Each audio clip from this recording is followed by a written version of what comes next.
आज के वीडियो में ड्यूटेरोमाइसिटीज को समझाएंगे। तो चलिए शुरू करते हैं। इन कवकों के जीवन चक्र में लैंगिक जीवन अवस्था नहीं होती है, मतलब इसमें जो युग्मक होते हैं उनका योगदान नहीं होता है, केवल अलैंगिक या कायिक अवस्था पाई जाती है। यानी जब उसमें नए संतानें जन्म लेती हैं तो वो अलैंगिक रूप से, एसेक्सुअल रूप से या फिर कायिक रूप से, यानी शरीर के किसी भी भाग से नैजीव बन जाते हैं।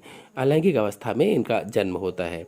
इस समूह के कवक विभिन्न आवासों में रहते हैं, यानी जो ड्यूटेरोमाइसिटीज है इसके कवक कई प्रकार के आवासों में पाए जाते हैं, कई जगहों पर रहते हैं। चलिए इसके सामान्य लक्षणों को देख लेते हैं, जनरल कैरेक्टर्स। तो पहला है, ये मृतजीवी या परजीवी होते हैं। तो मृतजीवी ऐसे जीव जो मृत व सड़े गले कार्बनिक पदार्थों से अपना पोषण प्राप्त करते हैं, वहीं पर रहते हैं, मृतजीवी कहलाते हैं। और परजीवी ऐसे जीव जो दूसरे जीवों पर रह करके अपना जीवन जीते हैं, उन्हें परजीवी कहा जाता है। तो मृतजीवी या परजीवी होते हैं।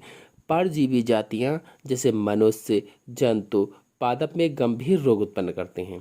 जो परजीवी जातियां हैं ये मनुष्य है, विभिन्न प्रकार के अन्य जंतु हैं, पादप हैं, इनमें विभिन्न प्रकार के गंभीर रोग उत्पन्न करते हैं।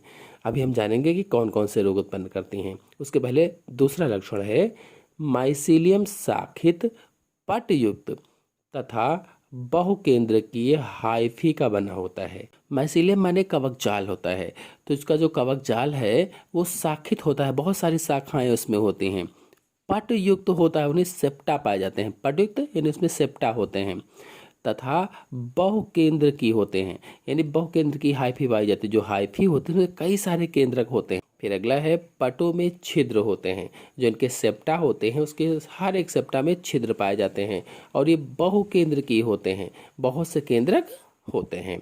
फिर अगला है, जनन अलैंगिक होता है। मैंने पहले बताया कि अलैंगिक जनन या फिर कायिक जनन अवस्था में ही इनमें जीवन चक्र चलता है, लाइफ साइकिल चलती है, जो मुख्य रूप से कोनेडिया द्वारा होता है। यानी अलैंगिक जनन होता है मुख्य रूप से कैसे, तो कोनेडिया निर्माण होता है और उसी से जनन होता है। ओइडिया, क्लेमाइडोस्पोर, आर्थोस्पोर भी मिलते हैं। यानी ओइडिया के द्वारा भी हो सकता है, क्लेमाइडोस्पोर्स के द्वारा भी हो सकता है, आर्थोस्पोर्स भी इसमें हो सकता है। इसी कारण इन्हें अपूर्ण कवक भी कहा जाता है, इसीलिए इन्हें क्या कहते हैं, अपूर्ण कवक। और फिर अगला है, इसके अधिकांश सदस्य एस्कोमाइसिटीज हैं जिनमें लैंगिक जनन नहीं होता है। यानी एस्कोमाइसिटीज इसके अधिकांश कवक हैं। चलिए जानते हैं कि ड्यूटेरोमाइसिटीज द्वारा उत्पन्न रोग कौन कौन से हैं।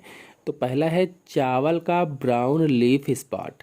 चावल का ब्राउन लीफ स्पॉट रोग, यह हेलमेंथोस्पोरियम ओरिजी द्वारा होता है, हेलमेंथोस्पोरियम ओरिजी द्वारा। और इसी के कारण सन 1942-43 में धान की फसल नष्ट होने के कारण बंगाल में भयंकर अकाल पड़ा था।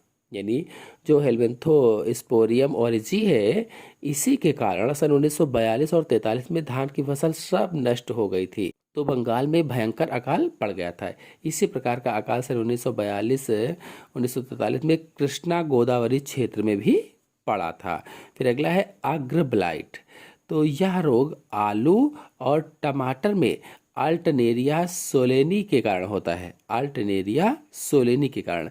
और इसके संक्रमण से पत्तियां व शाखाएं सूखकर मुरझाकर गिर जाती हैं। इसका अगर संक्रमण हो गया तो उसकी पत्तियां सूखकर गिर जाएंगी, शाखाएं भी मुरझाकर गिर जाएंगी। पत्तियों पर छोटे छोटे व भूरे रंग के चकते पड़ जाते हैं। जो पत्तियां होंगी उन पर छोटे छोटे भूरे रंग के चकते पड़ जाते हैं।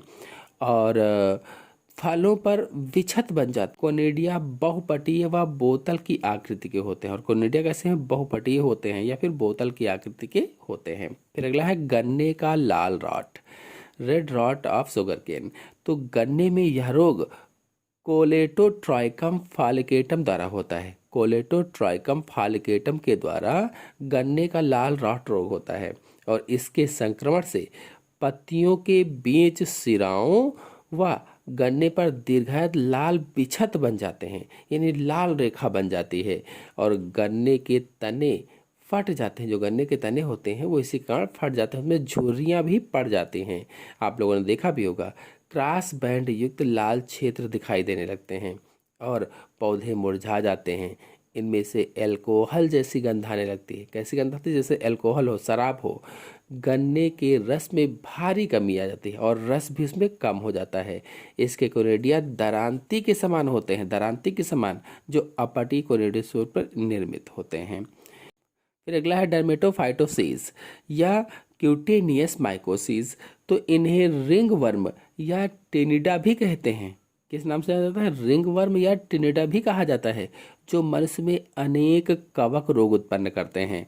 क्यूटेनियस कवकों के 3 वंश मनुष्य में रोग फैलाते हैं। जो क्यूटेनियस कवक हैं या डर्मेटोफाइटोसिस हैं, ये कवकों के इनके 3 वंश जो हैं मनुष्य में रोग फैलाते हैं। ये एपिडर्मोफाइटॉन, माइक्रोस्पोरम और ट्राइकोफाइटान होते हैं। ये 3 वंश हैं जो मनुष्य में रोग उत्पन्न करते हैं।